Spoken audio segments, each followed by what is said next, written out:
सावित्रीबाई और दिनकर राव दोनों पति पत्नी सतारा गांव में खेती करते थे। उम्र बढ़ने के साथ साथ सावित्रीबाई के घुटनों में दर्द रहने लगा था। उनकी एक बेटा और 2 बेटियां थीं। बेटा समीर मुंबई में बड़े पद पर नौकरी करता था। समीर की पत्नी दिव्या भी एक बड़ी कंपनी में सॉफ्टवेयर इंजीनियर थी। दोनों बेटियों की शादी भी मुंबई में ही हुई थी और वे वहीं रहती थीं। एक दिन सावित्रीबाई और दिनकर राव अपने बेटे के साथ घुटनों का इलाज कराने मुंबई आए। दरअसल सावित्रीबाई और दिनकर राव तो कह रहे थे, हमें मुंबई नहीं जाना, हम सतारा में ही इलाज करवा लेंगे, वहां भी अच्छे डॉक्टर और अस्पताल हैं। लेकिन बेटा समीर बोला, अरे माँ, सतारा में अच्छे डॉक्टर तो मिल जाएंगे, पर तुम्हें आराम तो नहीं मिलेगा ना। वहां घर का सारा काम, खेत का काम, पिताजी की दवाइयाँ, ये सब तुम्ही पर है। यहाँ आओगी तो थोड़ी राहत भी मिलेगी। और खुशी दीदी व रिया दीदी भी यहीं मुंबई में हैं। वे दोनों और उनके बच्चे भी तुमसे मिलने आ सकेंगे। माँ, प्लीज मेरे साथ मुंबई चलो ना। माँ बाप के बहुत मनाने के बाद आखिरकार सावित्रीबाई अपने बेटे समीर के साथ मुंबई आने के लिए तैयार हो गईं। मुंबई पहुंचकर समीर बहुत खुश था कि उसके आई बाबा अब उसके पास रहेंगे। लेकिन समीर की पत्नी दिव्या खुश नहीं थी। उसने भले ही अपनी नाराजगी छिपाने की बहुत कोशिश की, मगर उसके चेहरे से साफ झलक रहा था कि उसे यह बात पसंद नहीं आई। दिव्या बहुत पढ़ी लिखी और सुंदर थी, एक बड़ी कंपनी में सॉफ्टवेयर इंजीनियर के पद पर काम करती थी। वहीं सावित्रीबाई पढ़ी लिखी नहीं थी, लेकिन उन्होंने अपने तीनों बच्चों को अच्छी शिक्षा दी थी और आत्मनिर्भर बनाया था, क्योंकि उन्हें शिक्षा का महत्व भली भांति पता था।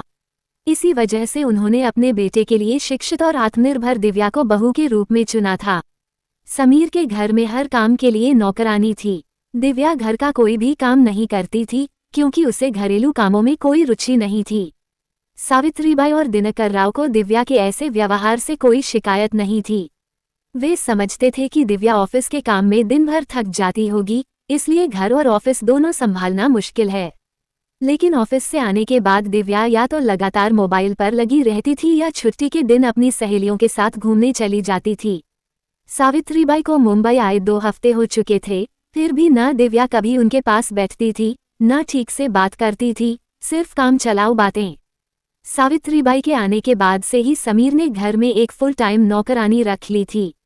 घर में रखी गई नौकरानी ही सावित्रीबाई और दिनकर राव का सारा काम करती थी, घर की सफाई, खाना बनाना, कपड़े धोना, सब कुछ। जो काम नौकरानी नहीं कर पाती, वह दिव्या बाहर से ऑर्डर करवा लेती थी। नौकरानी जो खाना बनाती, वही सबको खाना पड़ता। सावित्रीबाई को उसका बनाया खाना बिल्कुल पसंद नहीं आता था, लेकिन बेटे और बहू के लिए वे बिना कुछ कहे मुस्कुराकर खा लेती थीं। एक दिन सावित्रीबाई ने समीर से कहा, बेटा, तेरी पत्नी हमारे पास बैठती भी नहीं, न हमसे कुछ बात करती है। समीर ने हंसते हुए कहा, अरे माँ, वो बहुत कम बोलती है और ऑफिस का काम भी बहुत होता है, इसलिए थक जाती है। सावित्रीबाई ने बेटे की बात सुनकर कुछ नहीं कहा और चुपचाप रह गईं। कुछ दिन बाद नौकरानी ने बताया कि वह 3-4 दिन के लिए घर नहीं आएगी। सावित्रीबाई बोली, कोई बात नहीं बेटा, जब तक वो नहीं आती, मैं थोड़ी बहुत रसोई संभाल लूंगी। इतना सुनते ही पास खड़ी दिव्या तुरंत बोली, नहीं माँ, आपको किचन में जाने की कोई जरूरत नहीं है।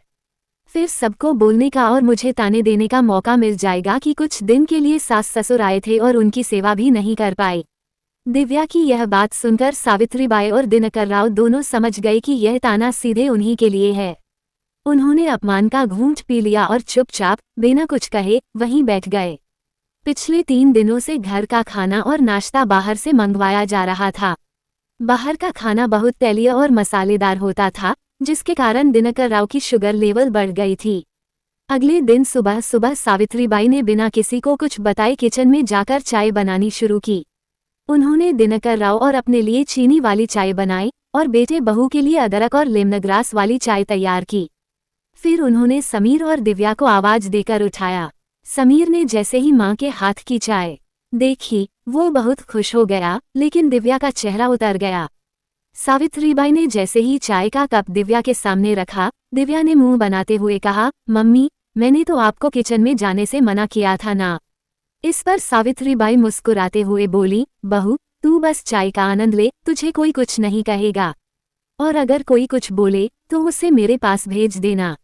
धीरे धीरे 1 हफ्ता बीत गया। सावित्रीबाई घर के सारे काम करने लगी थी, लेकिन दिव्या ने कभी उनकी मदद नहीं की, यहाँ तक कि उनके किए गए कामों की झूठी तारीफ तक नहीं की। सावित्रीबाई और दिनकर राव को अब धीरे धीरे अपनी बहू का असली स्वभाव समझ में आने लगा था। जब डॉक्टरों ने सावित्रीबाई की जांच की तो उन्होंने उन्हें सख्त हिदायत दी कि वे मसालेदार और तैलीय भोजन बिल्कुल न खाएं। नौकरानी के वापस आने के बाद सावित्रीबाई ने उसे समझाया कि अब से खाना थोड़ा कम मसालेदार और कम तेल में बनाया जाए, ताकि सबकी पसंद का ध्यान भी रखा जा सके और सेहत का भी।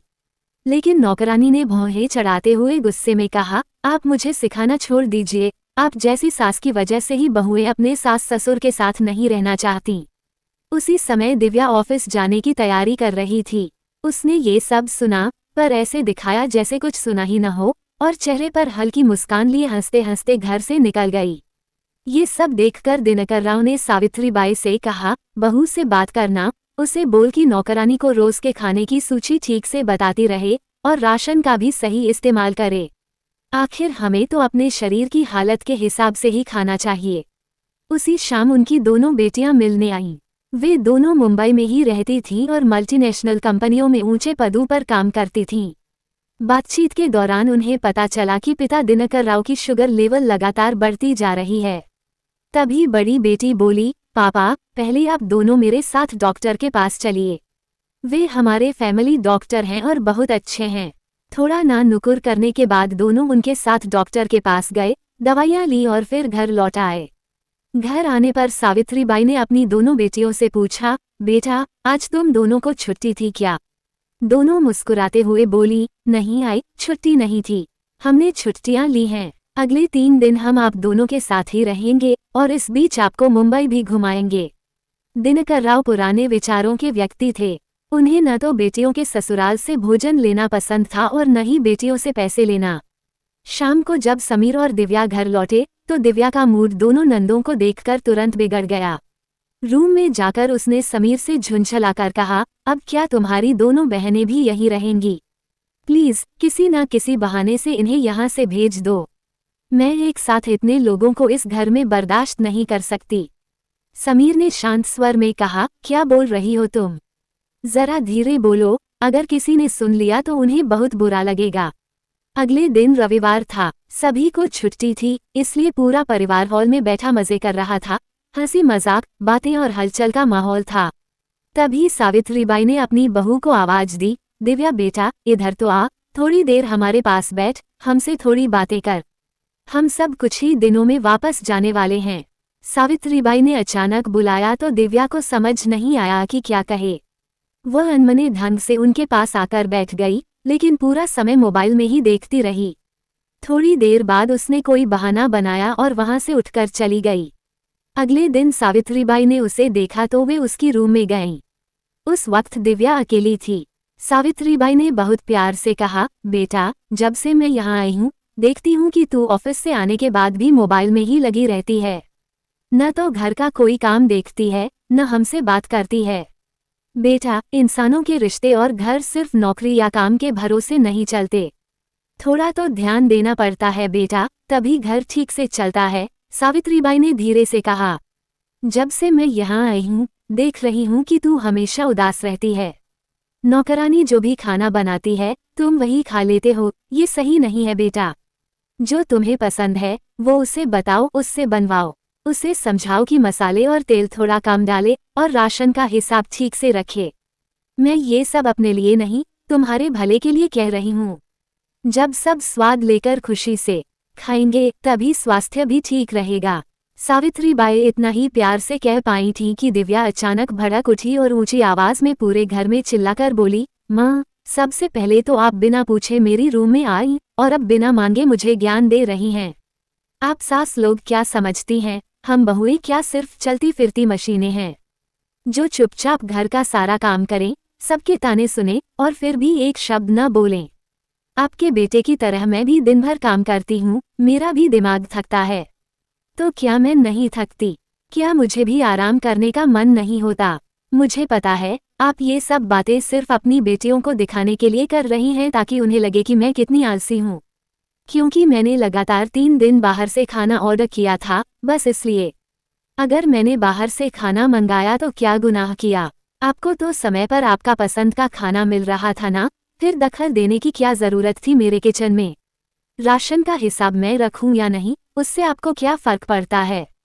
पैसे तो मेरे खर्च होते हैं ना, तो मैं जहां चाहूं जैसे चाहूं खर्च करूंगी। किसी को इसमें बोलने का कोई हक नहीं है। तुमसे तो मैं कुछ मांगती नहीं, और न ही मैं तुम्हारी तरह किसी पर आश्रित हूँ, दिव्या ने ताव से कहा। और आपकी जानकारी के लिए बता दूं, आजकल लगभग सभी महिलाएं यही करती हैं। और हाँ, घर के काम मुझे आते भी नहीं, क्योंकि न तो मैंने कभी किए हैं और न ही मुझे करने में दिलचस्पी है। मैं आपकी तरह गंवार और अनपढ़ औरत नहीं हूँ, मैं एक कमाने वाली मॉडर्न महिला हूँ।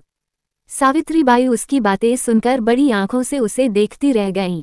उन्हें गहरा धक्का लगा था। उन्होंने कभी सपने में भी नहीं सोचा था कि उनकी बहू उनसे इस तरह की बातें करेगी। दरवाजे पर दिनकर राव, उनकी दोनों बेटियां और समीर खड़े थे। सबने ये सब सुना। सावित्रीबाई ने अपमान से भरी नजरों को नीचे झुकाया और मन ही मन सोचने लगी, क्या इसी के लिए लोग पढ़ी लिखी बहुएं घर लाते हैं, जो ससुराल में आकर अपने सास ससुर, जो माता पिता समान हैं, को इस तरह अपमानित करे। क्या अच्छा शिक्षण यानी अपने संस्कारों को भूल जाना है। तभी दिनकर राव आगे बढ़े और दृढ़ आवाज में बोले, वाह रे, हमारी पढ़ी लिखी और कमाने वाली बहू, जिसे ये तक नहीं पता कि बड़ों से कैसे बात की जाती है। तूने मेरी पत्नी को गंवार और अनपढ़ कहा, तो सुन ले, इसी गांव की औरत ने तेरे पति को संस्कार और शिक्षा दी है। और हम ही हैं जिन्होंने अपनी बेटियों को भी आत्मनिर्भर बनाया है, लेकिन कभी उन्हें ऐसा अहंकार नहीं आया। इसका मतलब यह नहीं होता कि पढ़ लिख जाने के बाद बड़े बुजुर्गों की इज्जत करना भूल जाए, सावित्रीबाई ने शांत मगर दृढ़ आवाज में कहा। तभी दिनकर राव की बड़ी बेटी आगे आए और बोली, भाभी, आपकी इसी व्यवहार की वजह से हम एक ही शहर में रहते हुए भी कभी नहीं मिलते, क्योंकि आपको हमारे साथ समय बिताना या भैया से बात करना पसंद नहीं। अब तक हम चुप थे, क्योंकि हमारे संस्कार हमें यही सिखाते हैं कि बड़ी भाभी से बहस नहीं करनी चाहिए। लेकिन आज आपने जिस तरह सबके सामने व्यवहार किया, उससे न सिर्फ आपका मान सम्मान गिरा है, बल्कि आपने हमारे रिश्ते को भी तोड़ दिया है। हम अब अपने माँ बाप को अपने साथ ले जा रहे हैं, और अब आपको चाहे जितना भी चाहें, हम आपसे कोई रिश्ता नहीं रखेंगे। चलिए माँ, चलिए पापा। इतना सुनकर समीर ने गहरी सांस ली और बोला, माँ, आज तक मैं चुपचाप इसकी बदतमीजी और आग्रही स्वभाव को सहता आया हूँ, इसकी हर गलती पर पर्दा डालता आया हूँ, और शायद यही मेरी सबसे बड़ी भूल थी। अगर मेरी माँ ने किसी औरत पर चावल फेंकना सिखाया होता, तो आज ये हालत नहीं होती कि इसे अपनी जुबान संभालना भी न आता। लेकिन अब ये उम्मीद मत रखना कि मैं कभी इसके माँ बाप की इज्जत करूँगा या उनसे बात भी करूँगा। जिस तरह आज मेरी माँ, पापा और बहनें इस घर में नहीं आ सकती, वैसे ही अब मेरे लिए भी ये रिश्ता खत्म है। उसी तरह तेरे माँ बाप भी अब इस घर में दिखाई नहीं देने चाहिए, समीर ने ठंडे मगर कठोर स्वर में कहा। अब तू सोच ले, मैंने भले ही अपनी माँ बाप के लिए कुछ खास न किया हो, लेकिन मेरी दोनों बहनें सक्षम हैं, उन्हें किसी की जरूरत नहीं। मगर तू तो अपने माँ बाप की एकलौती सहारा है। ये सुनते ही दिव्या का चेहरा सफेद पड़ गया। उसकी आंखों में डर और दर्द दोनों झलक रहे थे। वह कांपती आवाज में बोली, तुम ऐसा कैसे बोल सकते हो समीर? अगर तुम चाहो तो मैं सासू माँ से माफी मांग लेती हूँ, लेकिन कृपा करके ऐसा मत कहो। सासू माँ, आप ही समझाइए न समीर को, आखिर उसे भी तो अपने ससुराल वालों के लिए कुछ कर्तव्य निभाने चाहिए। मैं उनकी एकमात्र बेटी हूँ, उनका कोई बेटा नहीं है, उनके लिए मैं ही सहारा हूँ। सावित्रीबाई ने नजरें झुका ली और बहुत ही शांत स्वर में कहा, बहू, मैं तो वही गंवार अनपढ़ औरत हूँ जिसे तू कहती है। मैं किसी को क्या समझा सकती हूँ? ये कहते ही सावित्रीबाई और दिनकर राव अपनी दोनों बेटियों के साथ वहां से निकल गए। रास्ते में सावित्रीबाई मन ही मन सोचती रहीं, अगर पढ़ाई लिखाई का मतलब इतना घमंड और संस्कारों की कमी होती है, तो अशिक्षित रहना ही बेहतर है। शाम को दिनकर राव ने धीरे से पूछा, क्या सोच रही हो सावित्रीबाई? जो कुछ हुआ उसे एक बुरा सपना समझकर भूल जाओ। 2 दिन में हम सतारा अपने घर लौट चलेंगे। तुम्हारा नवरा अब भी इतना सक्षम है कि तुम्हारी हर इच्छा पूरी कर सके। सावित्रीबाई ने आंसू पोंछते हुए कहा, मुझे तो बस यही दुख है दिनकर राव कि हमने अपनी संतान को, अपने घर को एक संस्कारित वातावरण में पाला, ताकि भविष्य में हमारे तीनों बच्चे और बहू मिलजुल कर रहें, एक दूसरे के काम आएं। पर आज लगता है हमारी सारी मेहनत और संस्कार व्यर्थ हो गए, और हमने अपने बच्चों को हमेशा पूरा समय दिया, कभी अपने बारे में नहीं सोचा, न अपने आराम का, न अपने भविष्य का।